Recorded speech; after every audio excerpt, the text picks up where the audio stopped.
Nós colocamos esse trecho do filme, onde essa senhora, que o filho diz que ela tem demência, e o filho faz uma comparação da vida dele, que é incrédulo, que não serve a Jesus, que não o aceitou, compara a vida dele, dizendo que ele estava muito bem, com ela, que, claro, é óbvio, por causa da velhice, já não era mais uma pessoa jovem, e trazia suas debilidades. E imaginava ele que ela não estava com o seu entendimento, com a sua lucidez. Porque toda pessoa que aceitou o Senhor Jesus Cristo como Senhor e Salvador da sua vida, ela tem o entendimento dado por Deus. E é sobre isso que eu quero falar. O entendimento e o discernimento é a mesma coisa. Mas o Senhor Jesus disse, ainda não onde você está. Por isso que eu mencionei que ia ler outros livros. O Senhor Jesus disse, ame o Senhor seu Deus, de todo o coração, de toda a alma e de todo o entendimento. Todo aquele que encontrou Jesus, essa pessoa, não importa o que ela está a viver, o que prevalece dentro dela, a despeito de qualquer situação, não importa o que ela está vivendo na família, saúde, casamento, financeiro, o que prevalece é o entendimento. De quê? Que Deus amou o mundo de tal maneira que deu o seu Filho para que todo aquele que nele crê não pereça, mas tenha vida eterna. E essa pessoa crê naquilo que Jesus falou. A minha graça te basta. Então, ela segue servindo Jesus com satisfação, com alegria, porque ela entende o que nós vamos ler agora. Dentro dela, o Espírito Santo já coloca esse entendimento. Porque três coisas acontecem.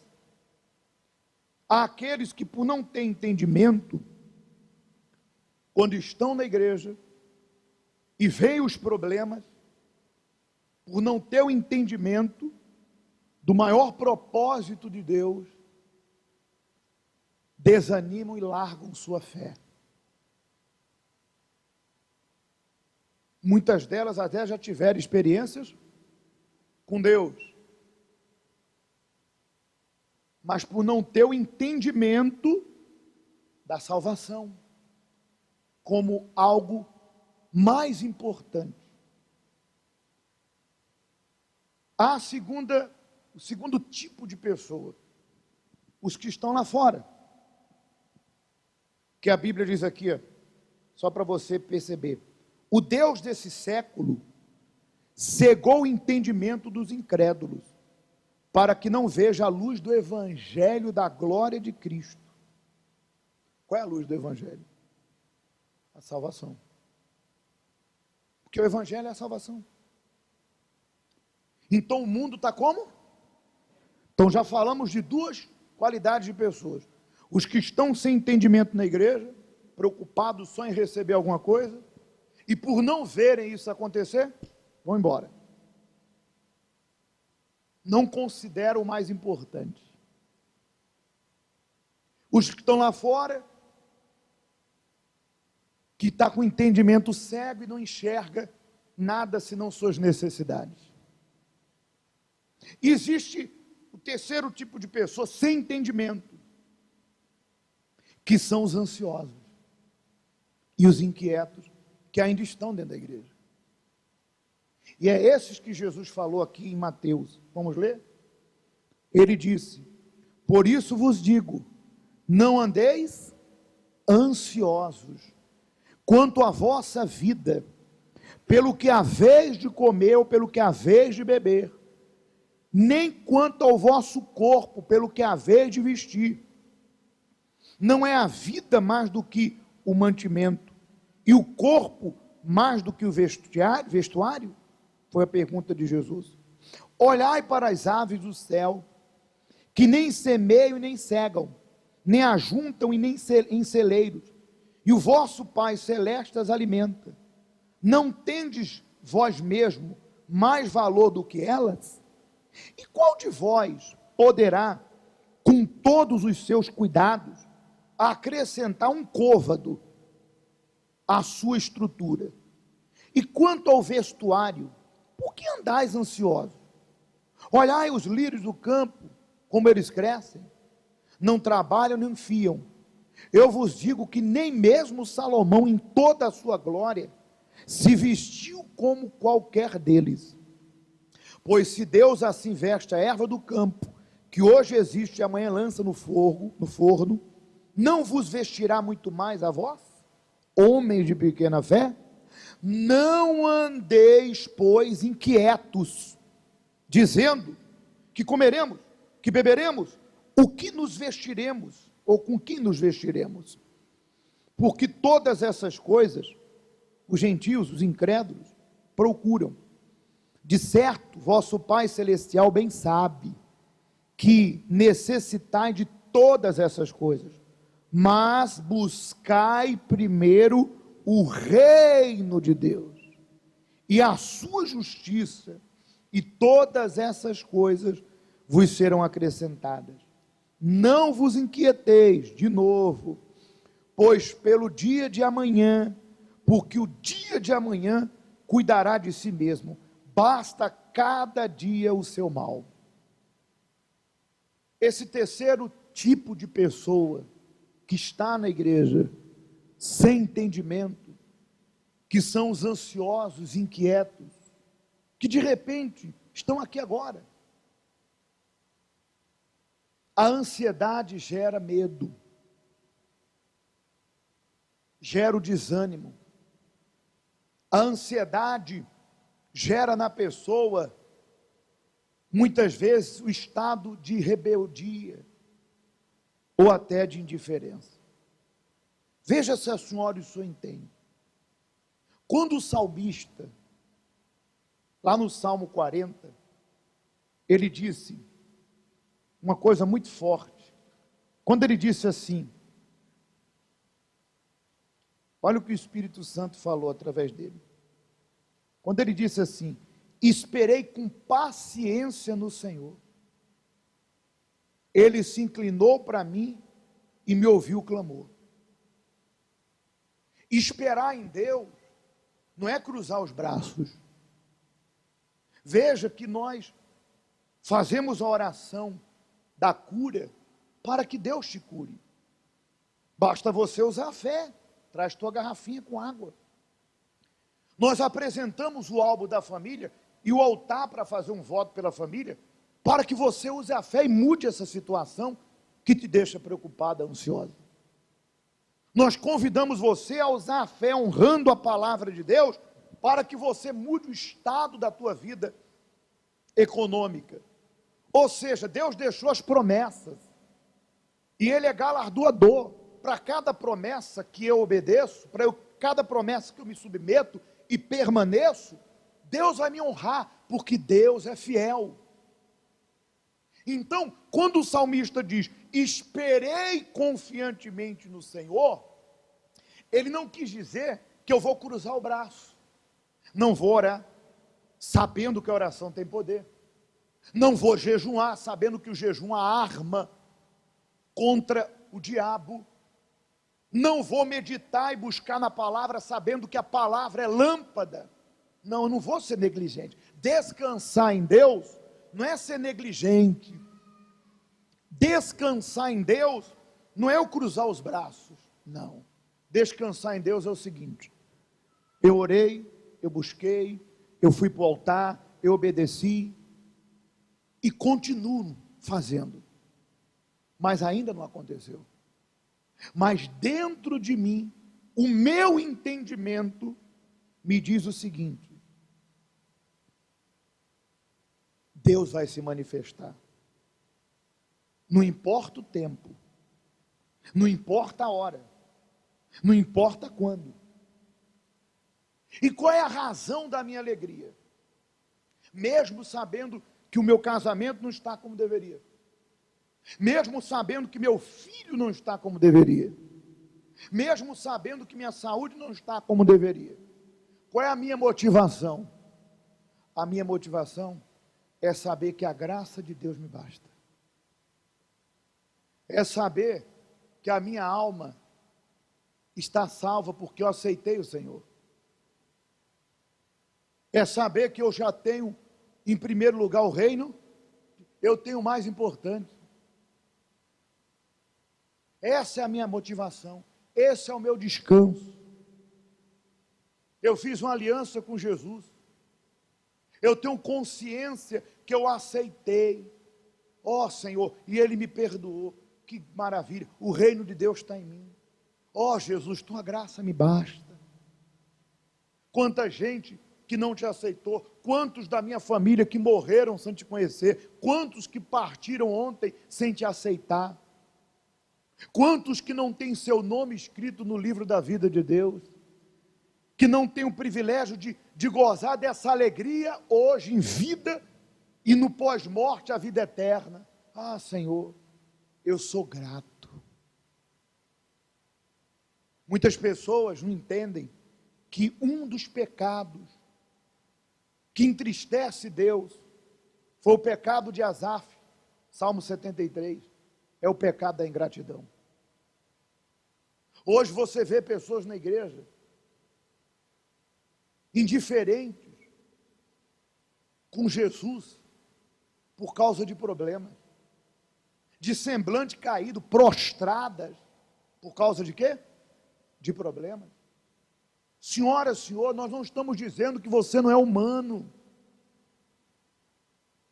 mas a alegria do Senhor é a minha força, faz forte ao cansado, dá força ao que não tem vigor. Os que esperam no Senhor correm e não se cansam, caminham e não se fadigam.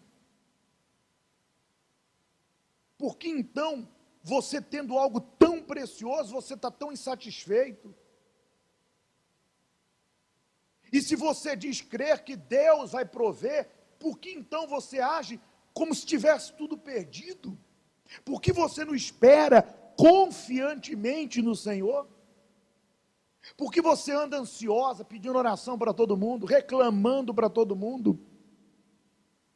Por que você anda preocupado e muitas vezes se torna até rebelde com Deus? Ah, não vou fazer mais não. Olha só quem você é. Parabéns. Parabéns, porque o Senhor não morreu na cruz por um emprego. Ele não morreu na cruz por uma família propriamente dita, porque não adianta salvar o mundo e perder a alma. Ele não morreu na cruz por um objetivo profissional. Ele morreu na cruz pela minha alma, pela minha salvação. O resto é consequência. E você que tem buscado a Deus de todo o coração, de toda a tua alma e de todo o entendimento, você sabe disso. Você teria razões para andar desanimado, triste, prostrado, mas só o fato de saber que você conheceu Jesus, que a tua vida está no controle de quem? De Deus, tu se alegra. Ah, Senhor, a tua graça, você é grato. Ó Senhor, tua graça me basta. Às vezes você pergunta, onde é que eu tenho desagradado a Deus? Ingratidão. A ingratidão, porque pense, como Jesus se sente, vendo uma pessoa dentro da igreja, duvidando dele, às vezes nervosa, preocupada, ansiosa, inquieta, e acha que tem razão, porque diz, mas eu estou passando por isso. Mas eu pergunto, você andar aborrecida, você andar ansiosa, você vai mudar isso aí? Não vai. Você está fazendo sua parte com Deus? Estou. Então confia, espera confiantemente no Senhor. Foca a tua alma, seja grato. Ó Deus, obrigado por mais um dia de vida, Jesus. Obrigado, Senhor, tua graça, tua salvação me basta, tua graça me basta. Olha que maravilha. Ah, pastor, eu queria ser assim. Só depende de você. Siga o conselho do Senhor Jesus. Busque primeiro o reino de Jesus. Você que às vezes fica tão preocupado com o problema, olha só o que o Espírito Santo falou aqui em Romanos. Diz assim: aquele que não poupou o próprio filho, antes por todos nós o entregou, porventura não nos dará graciosamente com ele todas as coisas? Quem espera no Senhor, quem é grato por ter conhecido Jesus, grato pela salvação, tem esse entendimento. Não aconteceu? Porque não é a hora. Não aconteceu? Porque eu não estou preparado para receber. Não aconteceu no amor? Porque não é a hora.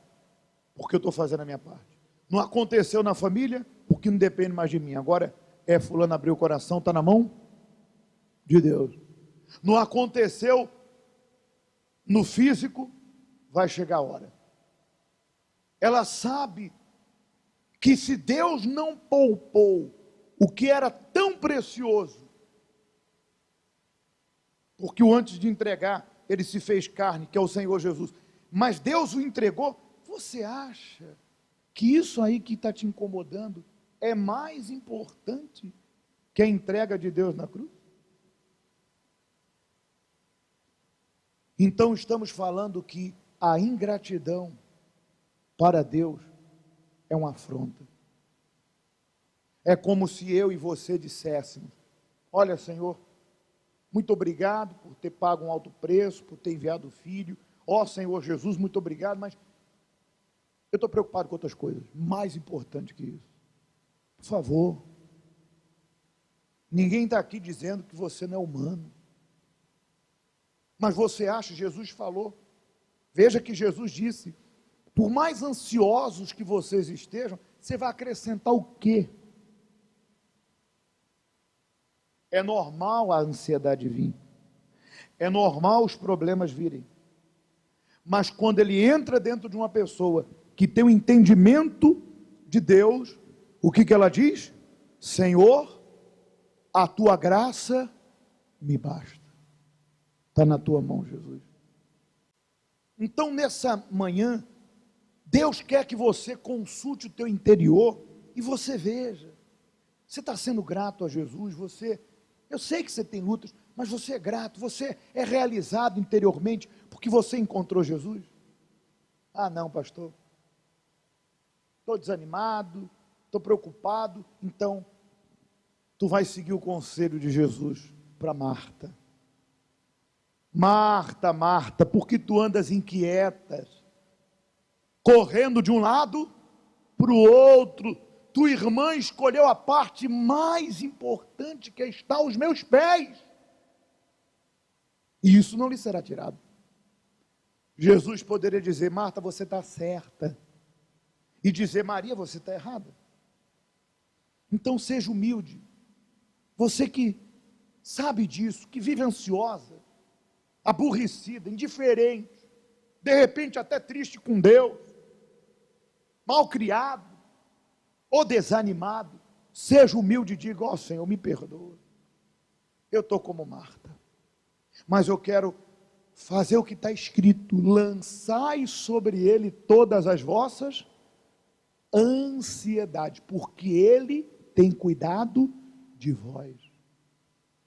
Então tu vai falar: ó Senhor, me perdoa, é isso mesmo, poxa, eu te conheci, Senhor, eu não sabia que isso é o mais importante, aleluia. E tu vai focar no que Jesus falou, buscar de toda a alma, de todo o coração, de todo, e as outras coisas, e o amanhã, amém? Mas pratique isso, porque a ansiedade vem.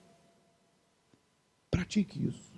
Se você deseja praticar esse entendimento dado pelo Deus Pai, Deus Filho e Espírito Santo, fique de pé.